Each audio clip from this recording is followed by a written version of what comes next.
xibaar yu wér te wóor ca tàng ba abonnez-vous pour ngeen di mën di jot suñuy vidéo. ci ànd gi ak ñun ci chaîne bii di Buzz 221 HD bataille judiciaire bu dox ci diggante Awa Baldé ak homme d'affaires bii di Aziz Ndiaye loolu nag daan nay am ab épilogue bu yees ci première instance le tribunal correctionnel de Dakar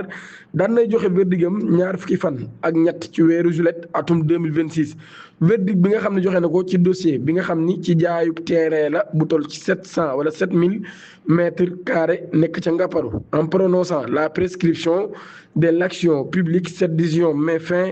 aux poursuites pénales mbir mi ngi xew ci atum 2018 Awa Baldé ci boppam daan nay porte plainte ci décembre 2025 moom mii nag daan nay xam ne ni amoon na ak Aziz Ndiaye ab convention ci am montant bu toll ci 125 millions de francs CFA ci loolu yi mu daal koy waroon a livrer ab villa clé en main selon les déclarations yi nga xam ni ki nga xam ne moo di Awa Baldé daan na koy def daan nay accepté woon nag que l'acte de vente ñu daan nañ ci def 50 millions de francs CFA ci demande homme d'affaires bii di Aziz Ndiaye ngir nag frais ci boppam daal di bañ a bari plaignante bi daan nay xam ne ni ginnaaw ba 37 millions de francs CFA rek la jot mujjul jot villa bi ak beneen xaalis bi nga xam ne moo ci toppoon waaye Aziz Ndiaye daan nay weddi lu ni mel loolu moo tax Awa Baldé daal di porter plainte Aziz Ndiaye ak Iliman Lam waaye ginnaaw enquête bi nag division des investigations criminelles dikk dossier bi ci boppam daan nañ ko classé woon sans suite par le pôle judiciaire financière déterminé à poursuivre la procédure. Awa Baldé ci boppam daan nay saisir woon directement le tribunal correctionnel par voie de citation directe.